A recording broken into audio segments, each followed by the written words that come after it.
It is an honor to be here. As a young man raised and brought up in the public school system, I pledge my allegiance to that flag every single day. And the honor, maybe one of the greatest honors of my life today, is to be here and leverage the work that I've done as testimony that may in some way benefit this nation that I love. I'd like to start by saying thank you to Chairman Corker for your leadership in this endeavor, and to Senator Cardin. Your leadership has been extraordinary, and I'd like to also say thank you to the rest of the committee that has supported this effort. This is a bipartisan effort, and in a country that is riddled with bipartisan separation on so many things, slavery seems to come up as one of these issues that we can all agree upon. And I applaud you for your agreement, and I believe in you and your leadership and your ability to take us out of it. I'm here today to defend the right to pursue happiness. It's a simple notion, the right to pursue happiness. It's bestowed upon all of us by our Constitution. Every citizen of this country has the right to pursue it. And I believe that it is incumbent upon us as citizens of this nation, as Americans, to bestow that right upon others, upon each other, and upon the rest of the world. But the right to pursue happiness for so many is stripped away. It's raped. It's abused. It's taken by force, fraud, or coercion. It is sold for the momentary happiness of another. Now, this is about the time when I start talking about politics that the internet trolls tell me to stick to my day job. So I'd like to talk about my day job. My day job is as the chairman and the co-founder of Thorn. We build software to fight human trafficking and the sexual exploitation of children. And that's our core mission. My other day job is that of the father of two, a 2-month-old and a 2-year-old. And as part of that job that I take very seriously, I believe that it is my effort to defend their right to pursue happiness and to ensure a society and government that defends it as well. As part of my anti-trafficking work, I've met victims in Russia. I've met victims in India. I've met victims that have been trafficked from Mexico, victims in New York and New Jersey and all across our country. I've been on FBI raids where I've seen things that no person should ever see. I've seen video content of a child that's the same age as mine being raped by an American man that was a sex tourist in Cambodia. And this child was so conditioned by her environment that she thought she was engaging in play. I've been on the other end of a phone call from my team asking for my help because we had received a call from the Department of Homeland Security telling us that a 7-year-old girl was being sexually abused, and that content was being spread around the dark web. And she had been being abused, and they'd watched her for 3 years, and they could not find the perpetrator, asking us for help. We were the last line of defense. An actor and his foundation were the potential last line of defense. That's my day job, and I'm sticking to it. I'd like to tell you a story about a 15-year-old girl in Oakland. We'll call her Amy. Amy met a man online, started talking to him. A short while later, they met in person. Within hours, Amy was abused, raped, and forced into trafficking. She was sold for sex.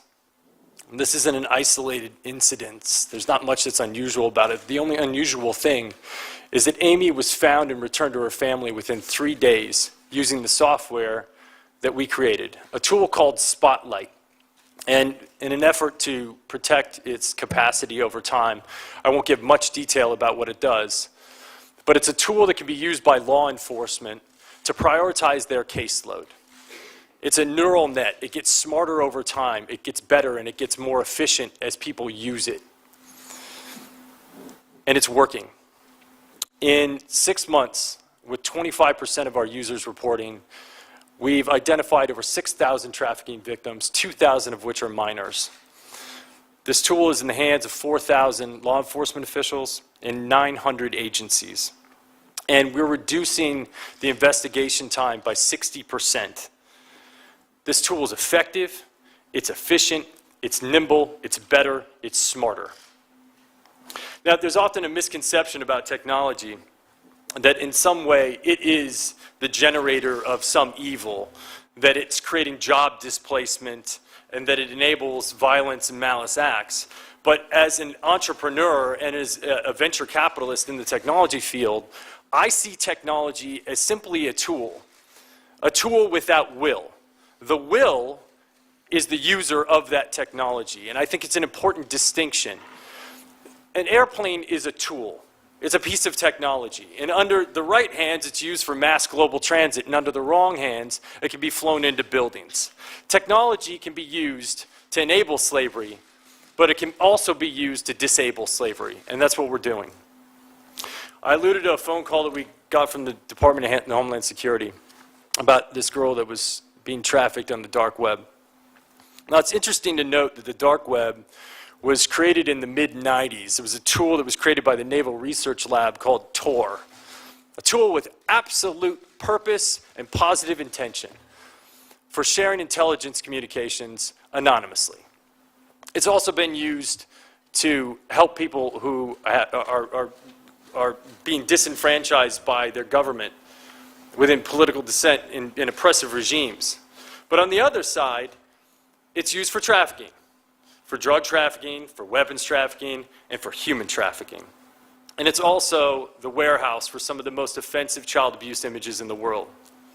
Now, when the Department of Homeland Security called us and asked for our help and asked if we had a tool, I had to say no. And it devastated me. It haunted me. Because for the next 3 months, I had to go to sleep every night and think about that little girl that was still being abused. And the fact that if I built the right thing, we could save her. So that's what we did. And now, if I got that phone call from Greg, wherever you're at, the answer would be yes. We've taken these investigation times of dark web material from 3 years down to what we believe can be 3 weeks. The tool is called Solus. Once again, I won't go into too much detail about the tool, but it's being used by 40 agencies across the world today in beta, and we believe that it's going to yield extraordinary results. And just like Spotlight, it gets smarter and more efficient and more cost-effective over time. So where do we go from here? What do we need? Obviously, we need money. We need financing in order to build these tools. Technology is expensive to build, but the beauty of technology is once you build the warehouse, it gets more efficient and more cost-effective over time. I might be able to present to you a government initiative where next year I come back and ask for less. And to me, that's like, it seems extraordinary. The technology we're building is efficient, it works, it's nimble, because traffickers change their modus operandi, and we can change ours as well, just as efficiently, if not more efficiently, as they can. It's enduring, and it only gets smarter with time. We also are collecting data. We have KPIs. We actually understand that if we're delivering value, we increase our efforts in that area. If we're not delivering value, we shut it down. And it's a quantifiable solution. One of my mentors told me, don't go after this issue if you can't come up with a quantifiable solution. We can quantify it, and we can make the work that we're doing and the initiatives that you put forth accountable. My second recommendation is to continue to foster these private-public partnerships. Spotlight was only enabled by the McCain Institution and the full support of Cindy McCain and a man that I find to be not only a war hero, but a hero to this issue, John McCain. It wasn't just created by them. There was extraordinary support from the private sector. Company Digital Reasoning out of Tennessee stepped up to the plate. They offered us effort, they offered us engineers, they offered us support and pro bono work. We've had the support of companies that oftentimes war with each other, from Google to Microsoft to AWS to Facebook. And some of our other technology initiatives include many, many other private companies. It's vital to our success. These private-public partnerships are the key. The third thing I'd like to highlight is the pipeline. You know, we sit at the intersection of discovery of these victims, but the pipeline in and the pipeline out are just as vital and just as important, and addressing them are just as important. I'd like to highlight one thing in particular, that being the foster care system. There are 500,000 kids in foster care today. I was astonished to find out that 70% of the inmates in the prison across this country have touched the foster care system, and 80% of the people on death row were at some point in time exposed to the foster care system. 50% of these kids will not graduate high school, and 95% of them will not get a college degree. But the most staggering statistic that I found was that foster care children are 4 times more likely to be exposed to sexual abuse. That's a breeding ground for trafficking. I promise you that's a breeding ground for trafficking. But the reason I looked at foster care is that it's a microcosm. It's a sample set that we have pretty extraordinary data around to date, even though we can't seem to fix it. It's a microcosm for what happens when displacement happens abroad, as the unintended consequences of our actions or inactions in the rest of the world. When people are left out, when they're neglected, when they're not supported, and when they're not given the love that they need to grow, it becomes an incubator for trafficking.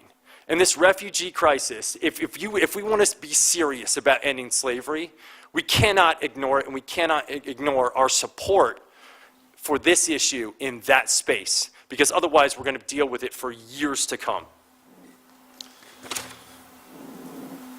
The outbound pipeline. There's just not enough beds. The bottom line is, once someone is exposed to this level of abuse, it's a mental health issue. And there aren't enough beds, there's not enough support, and we have to have the resources on the other side. Otherwise, the recidivism rates are through the roof.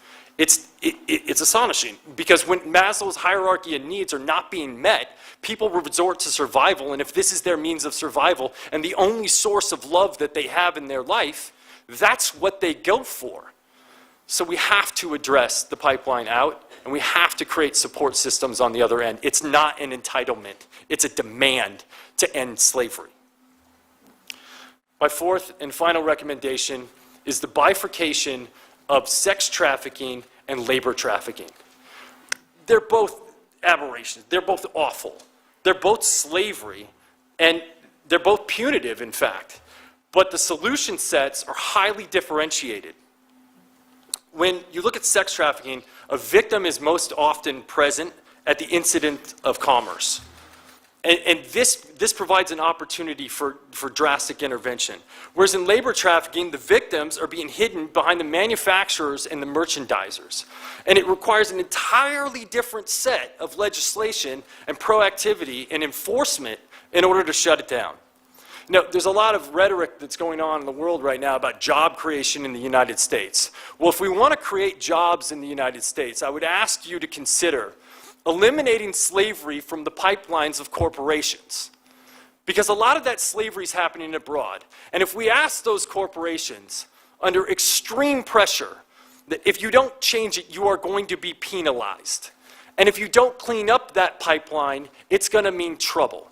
And they're forced with 2 decisions. They can either clean up the pipeline abroad, or they can move the jobs to the United States of America, where they can be regulated and supported. Bringing jobs to America can be the consequence of doing the right thing, or it can be the consequence of doing the wrong thing. But that choice is up to you. Now, it's not lost on me that all of this disruption in our marketplaces is going to have economic backlash. Like, that is not lost on me at all. But I ask you Do you believe that Abraham Lincoln had to consider the economic backlash of shutting down the cotton fields in the South when he shut down slavery? Because I'm sure that weighed on his mind. You know, happiness can be given to no man. It must be earned. It must be earned through generosity and through purpose. But the right to pursue it, is every man's right. And I beg of you that if you give people the right to pursue it, what you may find